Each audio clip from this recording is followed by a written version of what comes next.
Hello दोस्तों, आपका अपना एजुकेशन चैनल बोर्ड टॉपर में बहुत बहुत स्वागत है। चैनल को सब्सक्राइब करें, बगल में बेल आइकन होगा उसको भी दबा दें ताकि आने वाला नोटिफिकेशन आपको समय समय पर भी मिलते रहें। आज हम लोग एनसीईआरटी के गणित का प्रश्नावली 4.2 का प्रश्न संख्या 5 का सॉल्यूशन निकालने वाले हैं। प्रश्न संख्या 5 4.2 प्रश्नावली का प्रश्न संख्या 5 का तो प्रश्न दिया हुआ है, एक समकोण त्रिभुज की ऊंचाई इसके आधार से 7 सेंटीमीटर कम है। यदि कर्ण 13 सेंटीमीटर का हो तो अन्य दो भुजाएं ज्ञात कीजिए। तो इसका सॉल्यूशन करते हैं। मान लेते हैं एक त्रिभुज बना लेते हैं। समकोण त्रिभुज बना लेते हैं। ये त्रिभुज ए बी सी, जहाँ पे कोण बी समकोण है। अब इसमें से प्रश्न से आते हैं, एक समकोण त्रिभुज की ऊंचाई इसके आधार से 7 सेंटीमीटर कम है। माना कि यहाँ पे हम लोग समकोण त्रिभुज ए बी सी, समकोण त्रिभुज कैसे भी लिख सकते हैं, त्रिभुज ए बी सी का आधार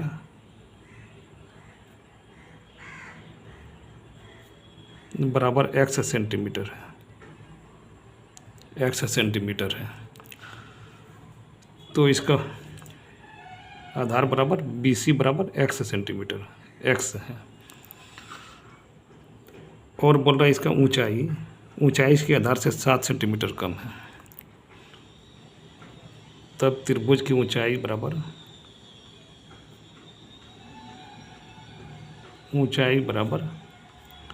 x माइनस 7 ये सेंटीमीटर हो जाएगा। x माइनस 7 सेंटीमीटर ये वाला ऊंचाई हो गया। तो ये x माइनस 7 सेंटीमीटर और ये x सेंटीमीटर है आधार। यदि कर्ण 13 सेंटीमीटर का हो तो अन्य दो भुजाएं ज्ञात कीजिए। कर्ण यह जो है 13 सेंटीमीटर का। तब हम लोग इसमें पाइथागोरस प्रमेय के द्वारा निकाल लेते हैं। पाइथागोरस प्रमेय के द्वारा यहाँ पे लिख देते हैं, समकोण त्रिभुज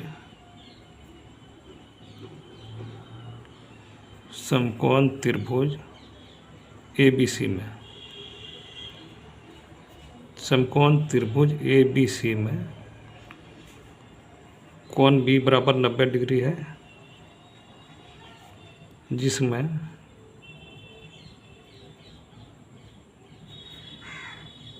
कोण ए बी सी इस तरह के लिखते हैं।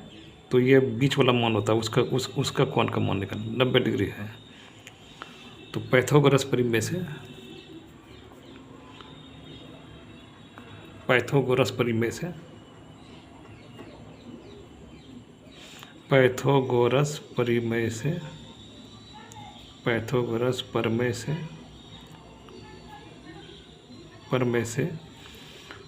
तो ये होता है आधार स्क्वायर प्लस लंब स्क्वायर बराबर कर्ण का स्क्वायर। आधार का स्क्वायर प्लस लंब का स्क्वायर बराबर कर्ण का स्क्वायर। इसको ये कर लेते हैं कर्ण का स्क्वायर। तो आधार हमारा ये है बी सी बराबर x है और लंब ये है x माइनस 7। तो ये हो जाएगा आधार हो जाएगा x square plus x minus 7 का स्क्वायर बराबर कर्ण 13 सेंटीमीटर दिया हुआ ये 13 का स्क्वायर। तो यहाँ पे ब्रैकेट में लिख लीजिएगा a माइनस बी पर होल स्क्वायर बराबर ए square plus B square minus 2ab minus 2ab, ये इसी रूप में ए माइनस बी पर होल स्क्वायर के रूप में इसको इस रूप में तोड़ देंगे, इस रूप में तोड़ देंगे ताकि हमको सरल करने में आसानी हो।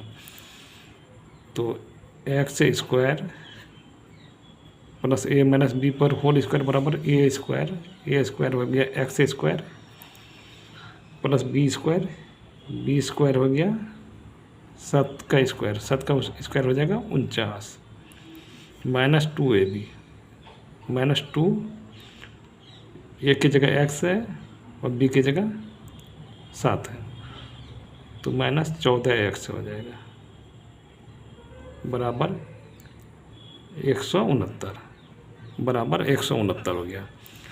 X square plus x square हो जाएगा 2x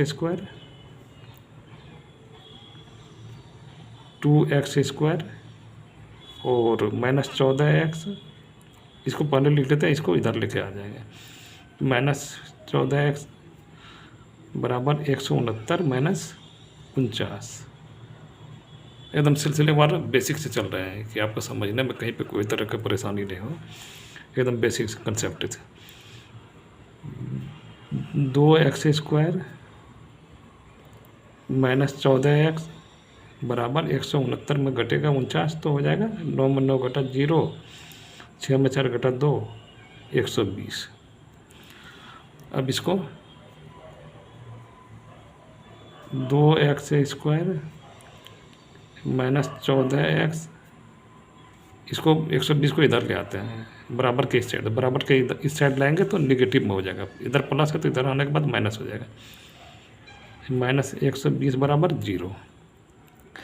अब 2 को कॉमन ले लेते हैं यहाँ से, 2 से सब में भाग लग जाएगा, कोई दिक्कत नहीं, लगा सकते हैं। तो 2 को कॉमन ले लिए तो यहाँ बचा x square minus 7x minus 2 से 2 को कॉमन लिए तो यहाँ 60 हो जाएगा, 60 दूनी 120 बराबर 0। इस 2 को अगर इधर लाएंगे 0/2 तो वो 0 ही हो जाएगा। तो x square minus 7x minus 60 बराबर 0, यह द्विघात समीकरण के रूप में आ गया। इस द्विघात समीकरण को गुणनखंड विधि से ये करने पर द्विघात समीकरण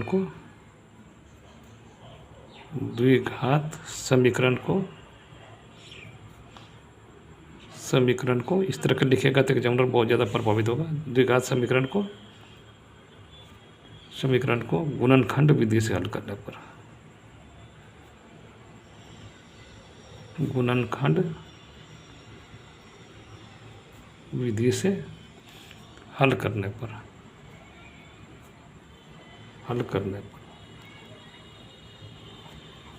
तो यह हो गया x square minus 7x minus 60, या फिर लिख देते हैं, कोई दिक्कत नहीं, x square minus 7x minus 60 बराबर 0। अब यहाँ पे ये करना इसमें यह पड़ता है, जैसे इसमें देखिए क्या है, 1 है, एक्स स्क्वायर है, इधर बगल में कुछ नहीं तो 1 है, इसको पहला पद मान लेते हैं, पहला, इसको दूसरा, इसको तीसरा, पहला और तीसरा को गुना करना पड़ता है, पहला तीसरा को गुना कर देंगे तो 60 आ जाएगा। पहला में 1 है, 1 एक्स स्क्वायर लिखा हुआ, खाली 1 रहता तो उसको बोला नहीं जाता या लिखा नहीं जाता, 1 गुना 60 बराबर 60 हो गया। अब इसको इस रूप में तोड़िए ताकि जोड़ने या घटाने पर दूसरा पद प्राप्त हो जाए और गुना करने पर ये वाला मान प्राप्त हो जाए, पहला और तीसरा के मान के बराबर हो, गुणनखंड के बराबर।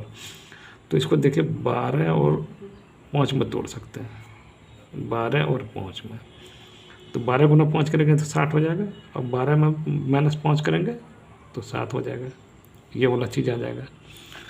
तो इसको हम लोग लिख सकते हैं, इस रूप में भी लिख सकते हैं, x square minus 12x plus 5x minus 60 बराबर 0। कोई दिक्कत नहीं, यहाँ तक तो कोई दिक्कत नहीं, क्योंकि माइनस 7x को माइनस 12x और प्लस 5x से लिख सकते हैं। क्योंकि -12x और +5x करेंगे तो ये इसी रूप में आ जाएगा, -7 के x के रूप में ही आ जाएगा। और इस दोनों को गुना करने पर 12 और 5 को गुना करने पर ये 60 आ जाएगा। अब यहाँ आगे निकलते हैं, x को यहाँ पे कॉमन ले लेते हैं। तो x को अगर कॉमन ले लेंगे तो यहाँ पे x² है तो x हो जाएगा, x हो जाएगा। और यहाँ पर x को कॉमन लिया तो यह -12x है तो x कट जाएगा तो -12 बचेगा। प्लस यहाँ 5 ले लेते हैं कॉमन, 5 ही कॉमन आएगा, वो दूसरा कुछ नहीं आएगा। अगर x लेंगे तो इसमें x नहीं है, x से फिर भागा देना पड़ जाएगा। तो 5 कॉमन लिए तो x, इसमें x हो जाएगा, 5 से 5 कॉमन लिए तो इसमें x बचा और इसमें -12 बचा बराबर 0। तो ये वाला तो सेम रहता है और इसको ले लेते हैं, x + 5, ठीक। और यह हो गया x - 12 बराबर 0, 12 बराबर 0। तो x + 5 बराबर 0, तो x बराबर -5। तो ये x बराबर -5 नहीं होगा, x बराबर, या पैसे काट दीजिए, बराबर -5 नहीं होगा, नहीं होगा, क्योंकि आधार या ऊंचाई कोई भी ऋणात्मक में नहीं हो सकता। त्रिभुज का, ये लिख दीजिएगा तो और बेहतर रहेगा, त्रिभुज का आधार या ऊंचाई ऋणात्मक में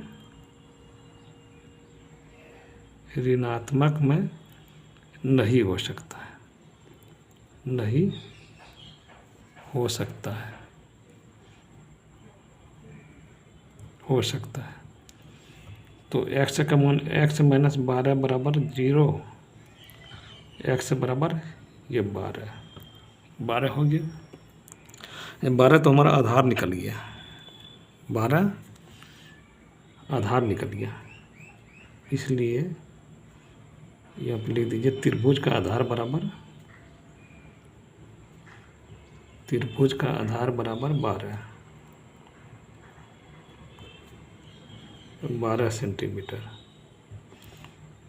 और त्रिभुज की ऊंचाई बराबर, त्रिभुज की ऊंचाई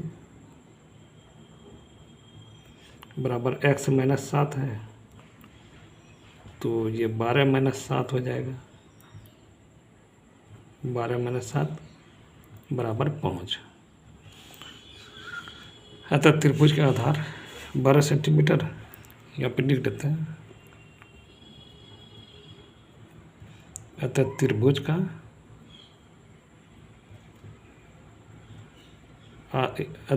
का आधार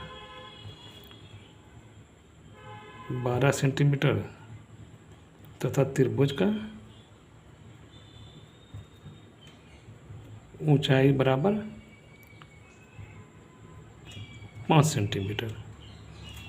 ये इस प्रश्न का हल हो गया, ये इस प्रश्न का हल हो गया।